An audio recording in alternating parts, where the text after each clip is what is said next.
Yeah. Yeah, I think Sweet Child of Mine is the only one that I really don't feel good about. Yeah. Okay. Well, that's good. I can play the intro. Like, it's just the solos that are just, like, impossible. Right. And they might not even do those, right? I mean, you might not even get a request. Oh, yeah, they might not. It's possible. Let's hope. Yeah. Yeah. Yeah. I've still got to learn Smooth. Remember that song from the 90s? No, I don't remember that it's a hot one. It's a Santana song with Rob Thomas from Matchbox 20 singing it. I would probably know it if I heard it, but it's not coming to me. When you say, well, it's a hot one, didn't do it. Yeah, because that's like the opening line. That's the iconic part. Gotcha. Yeah. Anyway. Oh, that's interesting. Santana's on that? Mm-hmm. Yeah, also Oye Como Va's on there. Okay, that I know. Yeah, you're learning that? I already know it, but yeah. Yeah. That one's not very hard. Okay. Da. Yeah. Yeah. Well, that's cool. Yeah. And then we'll be back in Dripping Springs in a month. Oh, yeah, on the 24th. Yeah, I'm not sure if I'm going to be able to get an afternoon gig. There's a couple places I'm going to hit up. Oh, yeah, it's okay. Yeah, no problem if not. I could probably get one that pays, like, nothing. I guess if we are allowed to get tips, right? It's not the worst thing, but I guess it would be pretty funny if they're like, we won't pay you, plus you're definitely not allowed to put out a tip jar. No putting out a tip jar. Yeah, I don't know. It's in downtown though. The one that would pay nothing. The potential that would pay nothing is downtown. I mean, it's near my house. Yeah. Okay. Yeah. Yep. Yeah, I don't know. Yeah, and I got a song releasing on Friday. That's exciting. Yeah. So. What's the song? Middle of the West. I'm glad you asked. Oh, yeah. Middle of the West. I've heard this. I've heard you play parts of it. No, I played the full thing at the show. Oh, nice. Okay. Please. But yeah, I'm happy with it. It's cool. Cool. Is it all produced yourself? All self-recorded? Oh, yeah. Yep. Cool. That's exciting. Probably should hire somebody up, but what are you going to do? With these prices in this economy? Right. In this economy. I mean, come on. Did we already talk about the phrase "in this economy"? I don't think so. It just sounds to me like the kind of thing a kid pretending to be an adult would say. Yeah, no. Like, I think there's some sketch I saw at some point with suggestions of things to say if you're trying to pass off as an adult in this economy. Have you seen the Dow Jones recently? Yeah. Yeah, no, I agree. I feel like it is like just a silly phrase from like the 70s. Yeah. Or some like sitcom phrase or something. Yeah. So the reading for today is kind of crazy. Yeah, I know. Do you like it? So, should we say it is? Made me kind of sad. Yes. We should keep people in suspense. Yeah, let's just keep talking about it like this. Yeah. What were all the feelings you had while reading? So yeah, we are reading. We're reading from Oliver Sacks's book, "The Man Who Mistook His Wife for a Hat." Mm-hmm. We're reading specifically, I think it's like chapter 2, the Lost Mariner. Yeah, chapter 2. Yeah. And I've sort of summarized this in previous episodes because it brought it up, but to do it really quickly, basically a guy who has Korsakoff syndrome from excessive alcohol drinking. So they say. I will think about that too. Yeah. Which basically causes, in his case, degradation of the mammillary bodies in the brain, which are important for anterograde memory, so making new memories, basically. So the guy so the guy can't make any new memories, so he's kind of caught in the present. And or actually no, he's actually caught in the past. Right. They called him a fossil. Yes. Right? Because he's fossilized at an earlier time. Right, because in addition to not being able to make any new memories, he also can't make any, he's forgotten up to basically when he was like 19 coming out of the Army. So Oliver Sacks, the neurologist, meets him as a patient in like 1975, but the guy thinks it's 1945 and is basically trapped in that era because he can't consolidate any new memories. And it seems like at some point around like 1965 to 1970, or around 1970 is when he really lost, when this occurred. And yeah, so it's just an interesting case because it brings up a lot of philosophical questions about what makes you, the soul. He is getting very flowery with all that soul talk. All that soul talk. Yeah. But you know, it's just interesting philosophical questions. Human being is what he calls them. Yeah. But yeah, it's probably my favorite case from this book. I think it's a strange idea. I feel like I don't have tons, but I have a few questions that I wrote down along the way. The one that just came to mind as we were talking, or a sort of a series of questions. How rare is Korsakoff's? I assume pretty rare. Yeah, I don't know the exact statistics, but it's rare. Often, so I should say there is when we learned this, we learned it as Wernicke-Korsakoff. So Wernicke's encephalopathy is actually, I guess you could say, the acute form of this sort of problem, which I thought was due to vitamin B1 deficiency, or at least that's how it was taught to us, is alcohol's causing a vitamin deficiency. So in the short term, you get Wernicke's encephalopathy, which is ataxia, confusion, and ophthalmoplegia. Right. And then if you give them thiamine, vitamin B1, then you will reverse this. But if you sort of go for long enough with this vitamin deficiency, then you get Korsakoff's. Because it's not like I've never met anybody or heard of anybody in my life who this has happened to. So, but that doesn't mean it isn't common. But my assumption is it's pretty rare. Yeah, and also specifically the type that he had is pretty rare too. I mean, so Oliver Sacks talks about doing a correspondence with this famous neurologist of his day named Luria, who wrote kind of a textbook on these, and described Korsakoff syndrome very well. And in his correspondence, Luria said, you know, it was also very rare to see somebody who had such a profound and specific loss of, you know, new memories and also being kind of trapped in this moment.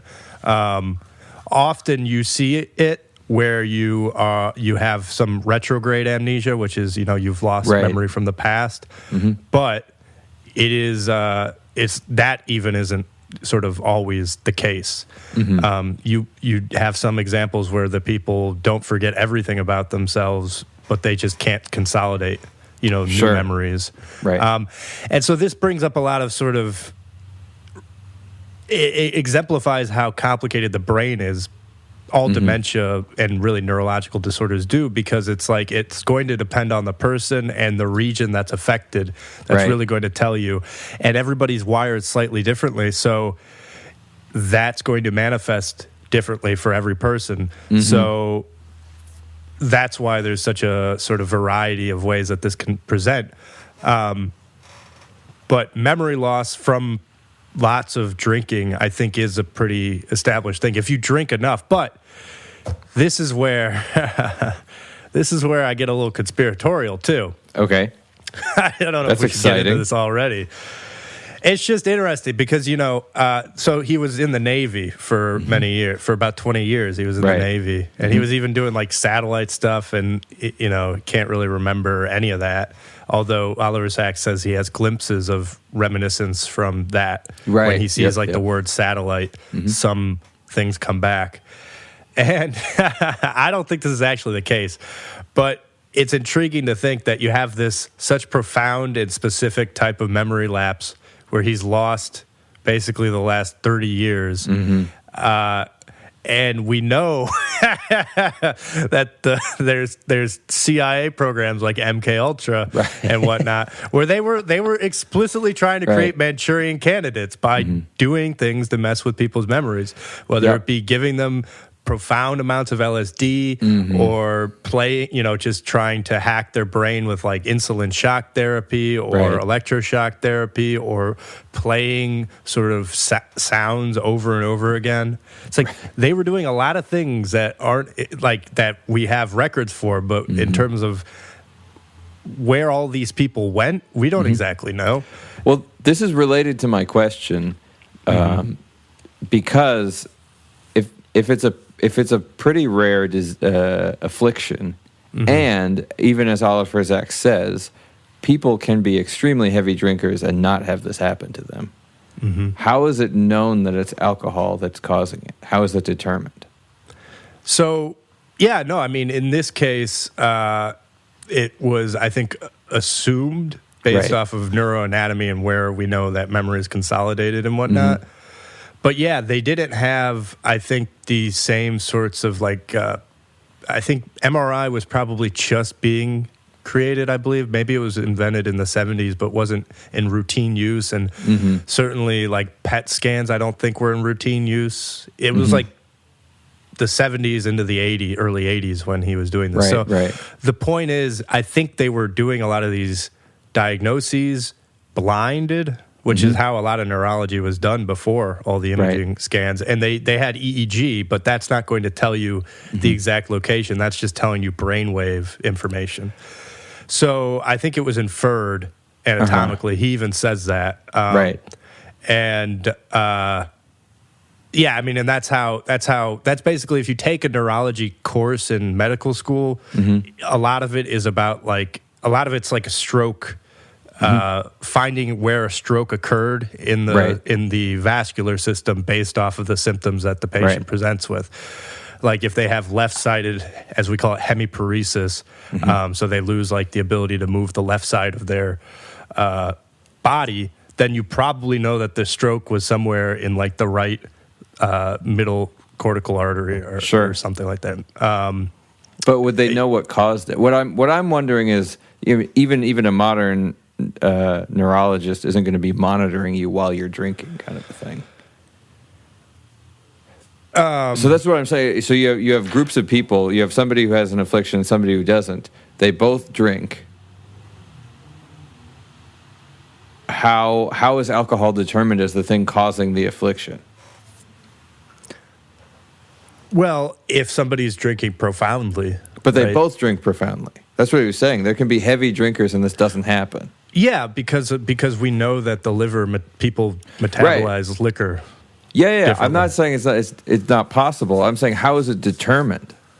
Like, how would somebody looking at the brain say that was done by alcohol? Well, I imagine that there have been at some point studies done in animals where they fed them a lot of alcohol and looked at. I mean, I'm just being honest. I know. Just do crazy stuff. And and then also just if you have sort of history. I mean, I don't know offhand, but the way that I would imagine this is done is when you have somebody who has a large history of alcohol consumption, and then you do an autopsy of them and you look at the regions of the brain that are affected, and you're histopathologically. It's possible I'm thinking about it wrong. It feels to me like somebody comes in with a scrape on their elbow, and you go, that must have been caused by falling off a bike. Where it's like it could have been, or it could be 10 million other things. Yeah, but I mean, this is where I think that you sort of get in your own way a little bit, because it's like Occam's razor a little bit too, right? What's the simplest explanation often is the one that's the cause. It's not to say it always is, but again, I'm not even saying Occam's razor comes into play here, but I'm saying that you probably have cases, or case studies rather, or clinical studies that have followed people who drink alcohol Right. for long periods of time, and then you look at what happens to their brains when they Right. die, and you see. And if Sure. you see that it's affecting this, then you know it's that. Also, I think we all know that alcohol in short consumptions affects your memory. This is the blackout. We've talked about that. We know that it affects the cerebellum because, again, this is why Right. you get so wobbly when you get really drunk. So it's like all of that is obvious, and then. And it's also just clear to me, just anecdotally, from seeing people who drink long term, they have issues with their memory. I mean, this is just Right. yeah. I mean, would that's say, true, but there's also lots of people who have issues with their memory who don't drink. yes, where then you would chalk it up to differences in the liver. No, I'm saying Or- people who don't, who are not big who drinkers. don't drink. Oh, yes, Yeah. yes, of course. That But happens to, yeah. yes. But if you have a variable and you have something that you see a lot, again, are you suggesting that alcohol doesn't affect memory? Let's start there. No, I'm not Yes. suggesting that. I'm saying that This is where I think you're being pedantic. maybe. I'm saying I don't. I'm just asking how causation is determined in this case. I think I told you a variety of ways. In this specific case, it's difficult because For it's an N of one. Korsakoff's, because it says it said Yes. somewhere in there that Korsakoff's is caused by Right. alcohol, Yes. by excessive alcohol. It deteriorates something. I don't Yes, remember. because back in the 19th century, mammalian. because back in the 19th century, Korsakoff, the guy who is named after it, allegedly, I haven't read this, but this is Right. what I'm assuming, right? Followed a bunch of people who were alcoholics and documented what happened to them long term, and probably looked at their brains in autopsy. Sure. That's how it's probably done. Yeah. Yeah. So, Yeah. Sorry. Okay. so you can have,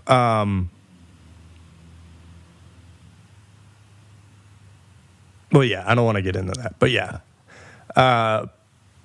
Yeah, I mean, you're asking a question that's difficult, though, about causation versus correlation, right? This is something that people have been trying to do forever. Right. And The way that reason the reason I Yeah. bring it up is it's something that it's a little ding that I get every time, not every time, but many times when I read about neurological disorders. Is it feels to me like there are very strong statements made about what causes things. And it feels to me like the brain and the brain's interaction with hormones and chemicals and electricity is extremely complicated. Yes, but this is where I think that to say that long-term consumption of alcohol is going to, and so we can have another discussion about whether this guy was actually drunk, and that's where it's like the CIA, whatever Right. conspiracy Yeah, right, theory right. stuff could become a thing. Because Yeah. I'm not, again, But I'm not even saying he's not a drunk. I'm saying let's Yeah. assume he is. Right. No, but I'm telling you, that's an assumption in and of Right. itself, right?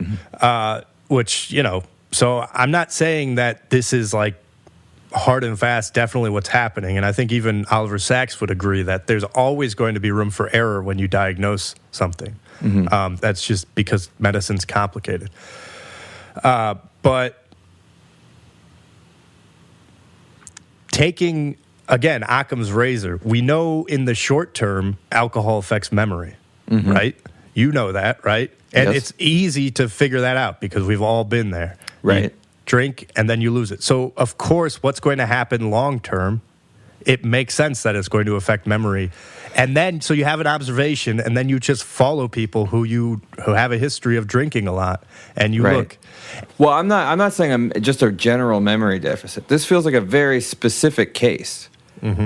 It's like Yes. It's like your brain has it's like you drop your computer and now your computer can only show like 2 screens or Right. something like that. It's a really strange, very particular type of memory deficit. Right. It's not sort of what I would imagine as more of a natural progression of sort of like memory deterioration over time. It's Well, like we don't- a but this is the hard cut. But this is the problem, though, is we don't know what the deterioration looked like until 1975 when Sure. he came in. Yeah, that's true. Yeah, We know that in 1970, according to the history that was given in the case, that he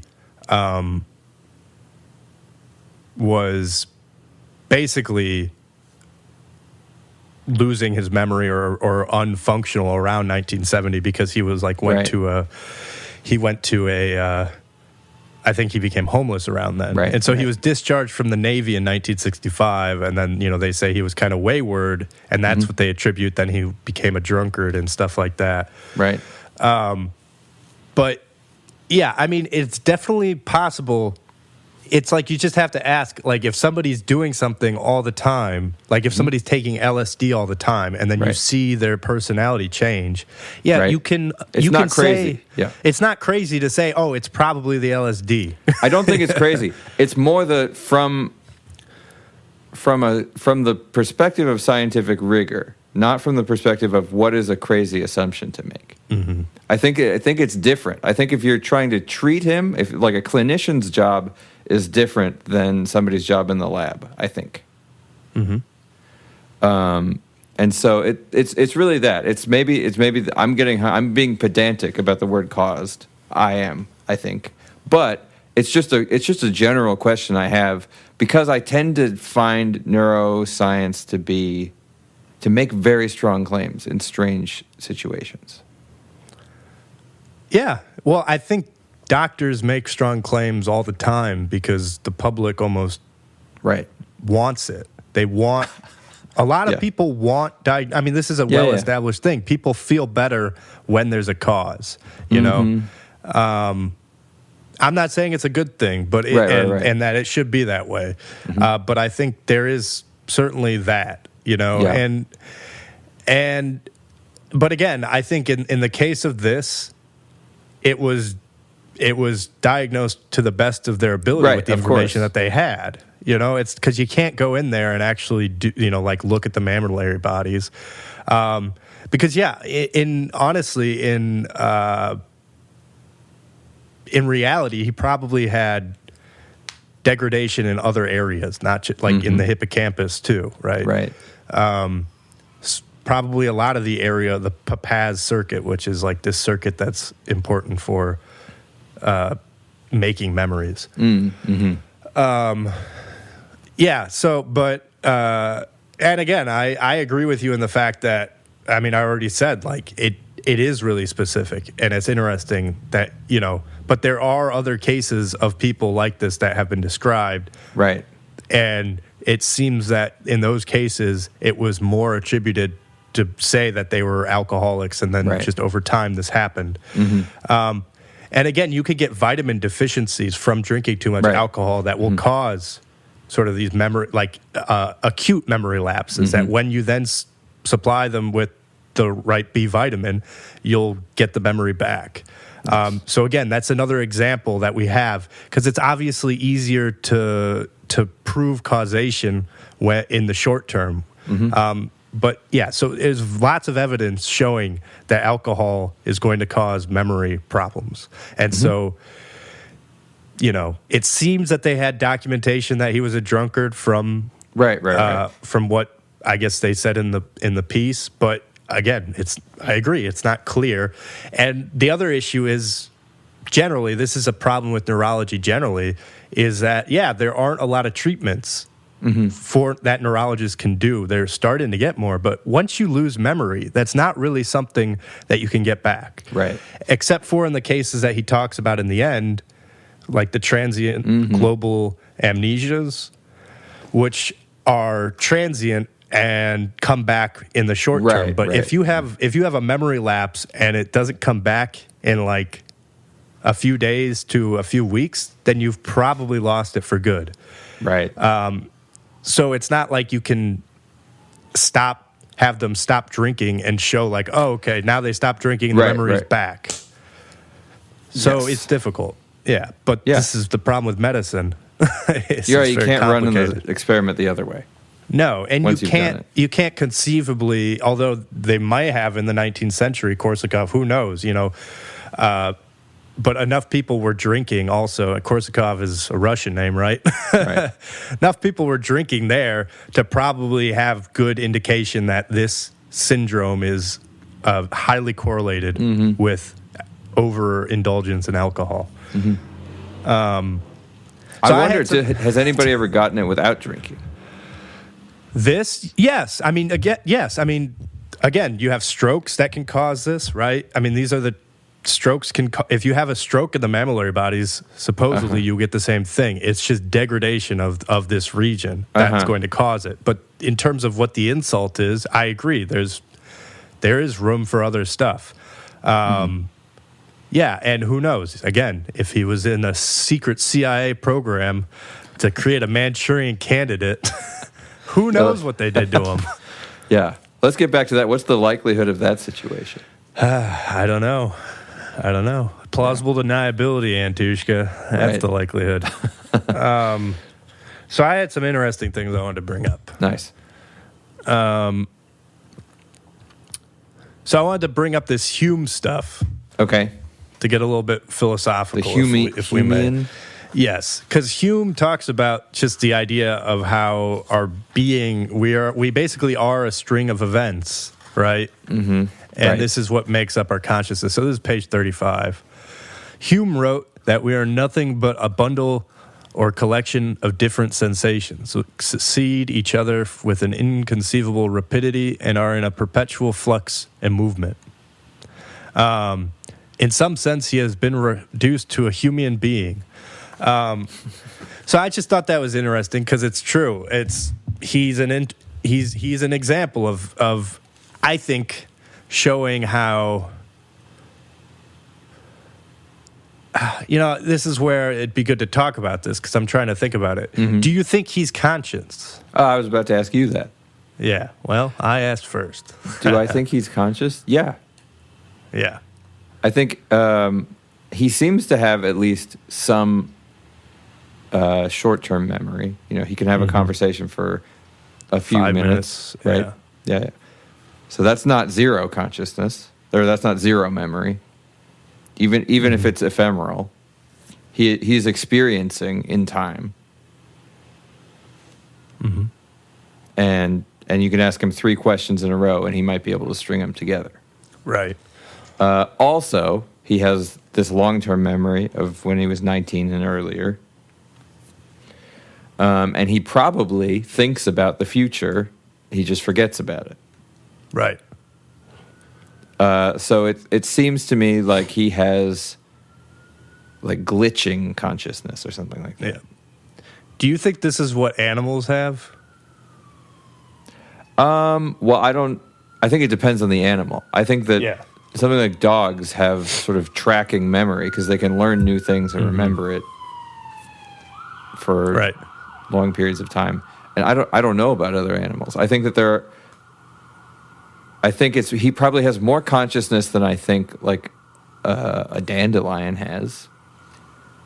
But I don't know, like a spider or something like that. Yeah, just really any animal that you could think of that people like might say has consciousness. I wonder if this is really the big difference. And Nietzsche talks about this in one of his, I think it's like the what's it called? His meditations. I can't remember what they're called. But he talks about talking to a cow and being like something like how are you today, cow, or something like that. And the cow's like, if I could remember, I don't remember the exact thing, but the cow basically says, like, I've just forgotten what I was about to say. Nice. So it's that idea of consciousness does seem to be the degree of consciousness. How about that? Seems to be connected to the amount of moments that you can string together. Yeah, maybe. More conscious individuals are able to string more moments together. So this guy, though he might be conscious, he's at a diminished level of consciousness in a sense. Would you agree with that? That makes a certain sense. I think that cow even has one on him because the cow knows that the cow forgot. Right. That's this makes me so sad with this guy. He doesn't even know that he's forgotten. I feel like that's better almost. Well, and so I agree. actually. Or it's I don't know if it's better. It's definitely scarier to not know that you've forgotten, from my perspective. And so Oliver Sacks talks about one of Luria's patients. This is page 40. And this is a person with, allegedly Korsakoff's that had a strange, rare self-awareness. Right. So, the guy in the 80s, right? Yeah, I have. I don't know when it was. I think this was. I don't know when it was. It doesn't say the case, but it's on page 40 at the bottom. It's in which hopelessness was mixed with an odd equanimity. I have no memory of the present, Kerr, the patient, would say. I do not know what I have just done or from where I have just come. I can recall my past very well, but I have no memory of my present. So here's another person with this Korsakoff syndrome, right? When asked whether he had ever seen the person testing him, he said, I cannot say yes or no. I can neither affirm nor deny that I have seen you. That's a shocking level of self-awareness given what's happened to him. Exactly. So they realized that, whereas Jimmy didn't really have that level of self-awareness, which was kind of interesting. There's the other part of it that I'm thinking the whole time is, like, is he feeling things but not expressing them?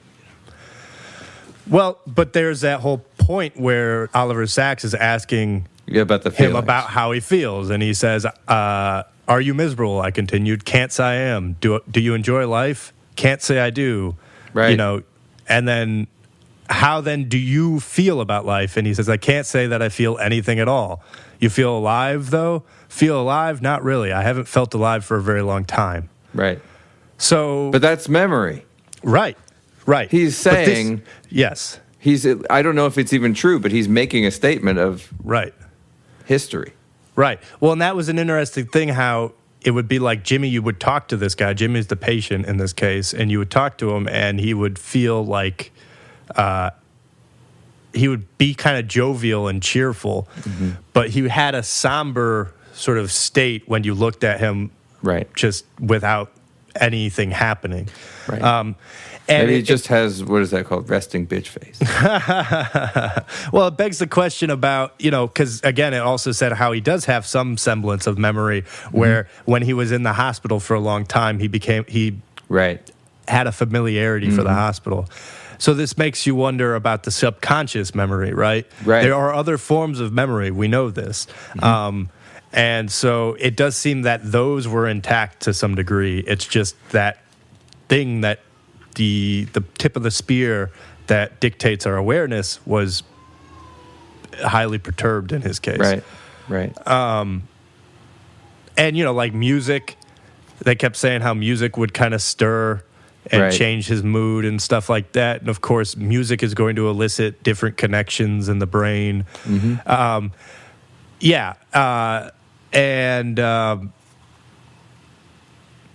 Okay, so I agree. So I think we both would say he probably has diminished level of awareness. But, so another interesting thing is when he held up a mirror to him. I know. It's terrible. And he just, started to freak out. He's like, what the hell is going on here? And he was like, oh, nothing. And then, took the mirror away. Right. It was making me think about how I remember reading in Foucault, the Madness and Civilization, the way that people started to deal with madness in the 18th century was trying to jolt the person out of their head into reality.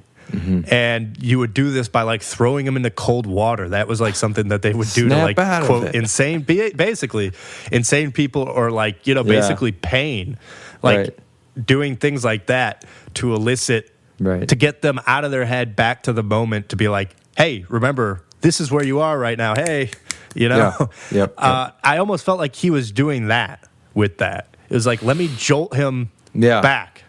Obviously, it didn't work because you can't jolt somebody back if they don't have the hardware to actually to do the thing that you're hoping. Although it begs the question whether they could develop it, because obviously we know the brain's plastic, and potentially over long periods of time, he could regrow some of these pathways. Who knows? I guess, but how ethical would that be, right? To constantly jolt somebody. Going to ask. That was another question I had about what would treatment for something like this even mean, and is that ethical to try and push somebody to treat them like that, because that could be so. I mean, like even like showing him a mirror, he freaks out. What the entire process is going to be crazy. Right. Yeah. I don't know. But at the same time, you now have a person who has to be essentially cared for in a very specific way for the rest of their life. Yes. And if he's 40-something, he's going to live a while, probably. Yeah, I guess he must have been almost 50, maybe 49. He was 19 in 1945. Right. So he must have been like 49. But yeah, you're right. I mean, I wonder what happened to this guy. He must have lived a long time afterwards. Right. Yeah, and I wouldn't be surprised if you see some development. Because again, the brain is very plastic. And so with the right sort of stimulation, you can get rewiring, and potentially you could get the ability to make new memories. I could see coming back if the damage isn't great enough in the brain. But yeah, there's something. Here's another reason. Like, we know that alcohol can go through the blood-brain barrier in the brain. We know it's hypoxic. Right, it's going to cause reactive oxygen species, and we know this damages neurons, and we know that will kill neurons, and if you kill neurons, you'll obviously get death. And I think we know that the hippocampus is one of the most susceptible to hypoxia and whatnot, because you see those regions die when you have hypoxic attacks, like regions of oxygen deprivation. There's certain regions of the brain that are going to be more susceptible to this. Right. So that's another sort of way that we know that alcohol and memory loss are correlated. Right. At a more, you could say, scientific level. Sure. Or molecular level. I buy that they're correlated. I mean, it makes sense. I buy the whole thing. Or causative. How about that? I buy the whole thing. I should say causative. Causative. Causative? Causal? Yes. Causative. Nice. Yeah, whatever. The whole blood-brain barrier. Yeah, I think that all makes sense. I don't think it's crazy that alcohol could cause this. I'm just wondering, because it seemed like it was defined in the chapter that it is only caused by alcohol. I think he probably had other, you'd call them differentials, right? And this was the most likely differential based off of the evidence of his history and everything. Sure. And I think a previous person had also diagnosed him with that too. When they got to his, they got some records from when he had his freak out in 1970, if I recall. And they also sort of put it at that. Right. But I don't know.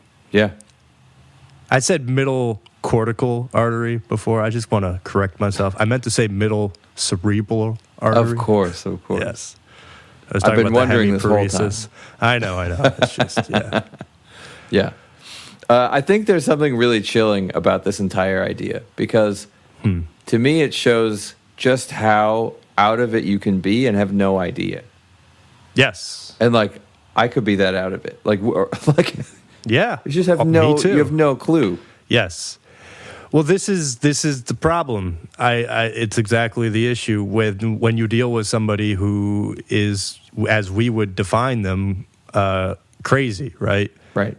Is that in their head they're perfectly sane.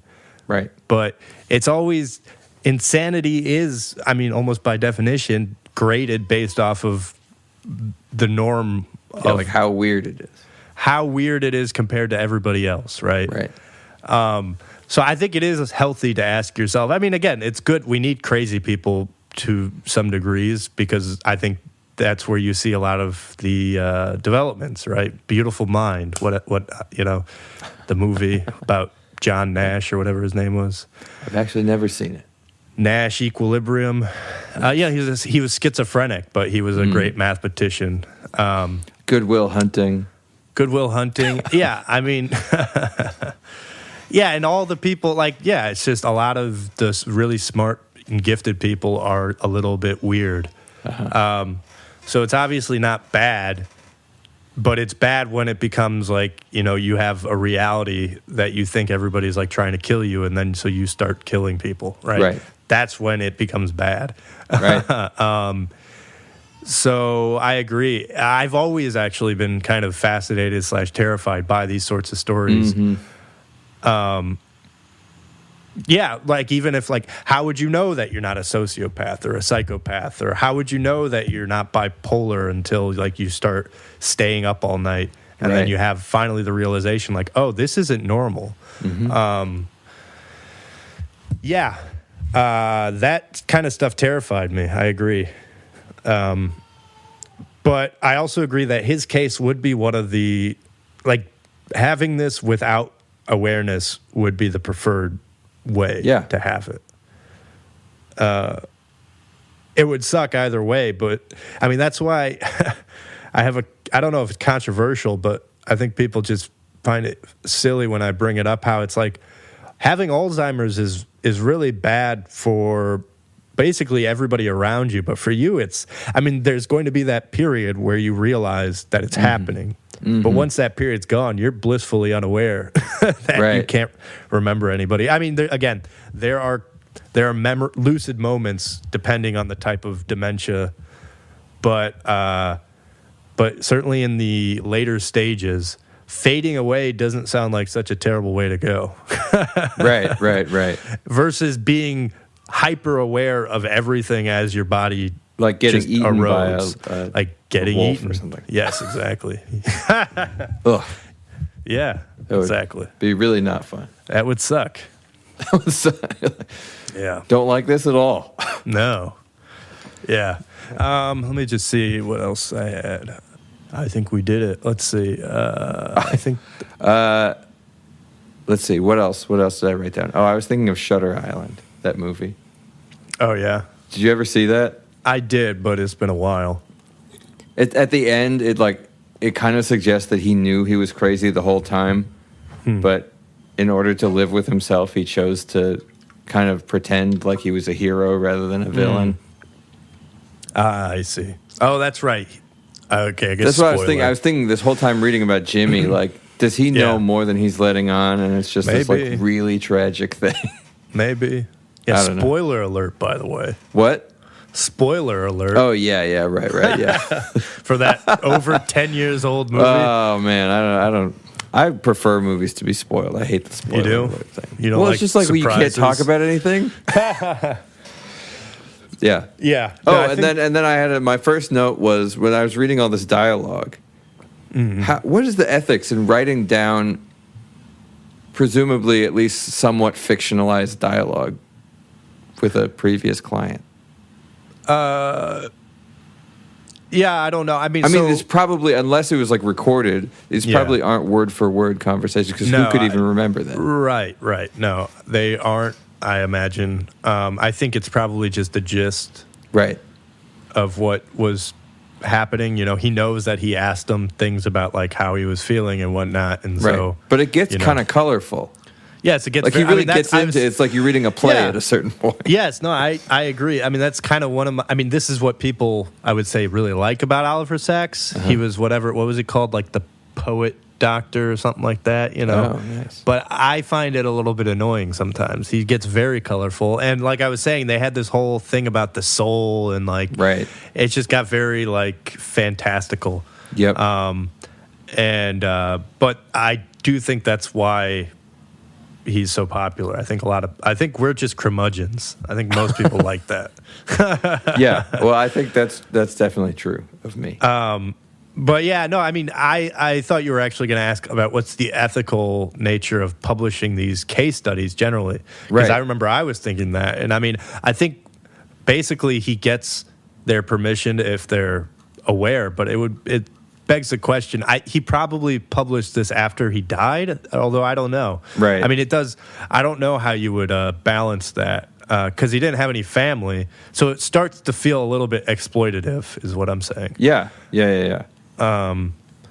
But of I mean, course, he's not using their last names, and their first names might be changed. Like it might be a fake first name too. No, yeah, but yes. But at the time when it was published, you probably, if the guy was still alive, you could probably put together, like, that he was, at this hospital. Right. So you just go there and you look for the patient that can't remember anything and thinks he's like from 1945 and is in a, because it's not just names that are HIPAA sort of, it's any identifying information in the sense, which honestly is very, I mean, that's a lot of things. Yeah. Yeah. But again, I think basically he gets people's permission before he publishes if there's somebody to get permission from. Right. I'm curious how he would have dealt with this, but I'm sure he talked to an ethicist. An ethicist. Yeah, I mean, there's medical ethicists at like every hospital. It's a funny idea to me. Yeah. Like a professional ethicist is. Yeah, I mean, a lot of them are lawyers, right? Sure. But yeah, I don't know. Yeah. All right. Well, that was neat. It was kind of unsettling. Yes, very much so. I agree. Don't drink, kids. What I mean, now? you could drink. Yeah, don't drink. Yeah, I mean, it is amazing. Again, it is amazing how affective alcohol is, and destructive. Right. And yet it's the one sanctious thing. I'm not even saying it shouldn't be legal. I'm just saying we should probably talk about the memory effects more explicitly. I feel like we don't really talk about them in public as much. Sure. You talk about the other things, like, of course, alcoholics are, just whatever, known for maybe being belligerent and angry and stuff. But I think memory is the big thing that would get a lot of people to potentially reconsider over drinking. Right. Because, the idea that you could kind of slowly lose yourself if you really overindulge for a long period of time. Mm-hmm. Yeah, anyway. Although some people might want to do that, but yeah. Well, I think that's essentially why people subconsciously drink who who are alcoholics. I think they are trying to not deal with they don't want to deal with reality. It's their way of, I mean, we say this, escaping and stuff. It's said explicitly, but whether people realize it. Sure. Yeah. So, all right. On to Musicophilia. Yeah. Do you have it? I ordered it. I don't have it yet. All right. But if you tell me the chapter. Well, yeah. So I'm trying to think of what a fun one would be, because there's the Bolt of Lightning is the first chapter, and the guy who becomes obsessed with Chopin. Yeah. But I feel like in a way it's not that weird, because I guess a brain injury can do all sorts of funny things to a person. But maybe chapter 2 and 3. So musical seizures and then a fear of music. Musicogenic epilepsy is what it's called. Wow, interesting. Yeah. Chapter 2 and 3 maybe. You want to do 2 for next week? They're both pretty short. I mean 2 and 3 maybe. Okay, that's what I was asking. Okay. Oh, yes. 2 chapters. Yeah. Yeah, I see. Yeah, let's do 2 chapters for next week. Okay. Sounds good. Yeah. Cool. So the first one is the Chopin one? Yeah. Okay. I might try to read that anyway, just because it sounds pretty interesting. Because I can't conceive of how you could learn something without knowing it. Maybe he didn't learn it. Maybe he just became obsessed with it and then started practicing all the time. That would make sense. Yeah. Chapter 1, sudden musicophilia. Okay. All right. Yeah. Yeah. Sounds good. I'm excited. It's just weird. I remember reading. I'm like flipping back through it. Like I remember these. This is just goofy. Yeah. Musical hallucinations. That's one that never felt that real to me. Yeah. Yeah. Yeah. But Well, anyway. I mean, I think we agree. He's probably gets very flowery, so Right. we can tease through that when we get there. Cool. All Yeah. right. Oh, and we have a show on February 24th. Come out to Dog and Bone in Dripping Springs. I assume most of our listeners are in Dripping Springs. I think so. Yeah. Dude, yeah, I had randomly a ton of listeners like what 2 happened? days ago. I have no idea. It was all radio though. It wasn't like a playlist. But was radio? the last week, like it's like Spotify Radio has like I think it's when you're listening to something and you don't have something next, it will just randomly suggest something. Yeah. I think so. Because it didn't say it was on a playlist, but I had like 5,000 listeners in one day. Wow, that's awesome. Yeah, it was ridiculous. And generally, it's been higher than normal. So I don't know if it's because I finally submitted a song to this Middle of the West. Normally we'll just upload something to CD Baby 2 days before and be like, just release it. But now I uploaded it like 2 weeks ago. Right. And I pitched it to the editors and stuff. So I don't know if that does something or what. Nice. I have no idea. Cool. I don't know, but I'm happy with it. It's pretty cool. All right, everybody keep listening to all this music. And you got a single coming out on this Friday? Yeah, 2 days. 2 days? 2 days. And go listen to In the Dead. Yeah. I'm actually playing a single release show on Friday also. Oh, really? But not for myself. Oh, that's cool. Yeah. Man. Well, my release show component will be on the 24th of February. Okay. Yeah. Well, so we have to get 2 shows, and we can do a release tour, a 1-day tour. That'd be cool. Yeah, exactly. Yeah. Cool. Yeah, no pressure. If it doesn't work, it doesn't work. It's all good. Sure. Cool. Sweet. Cool. All right. Well, we did it. Yeah, we did. All right. Goodbye, everybody. See ya.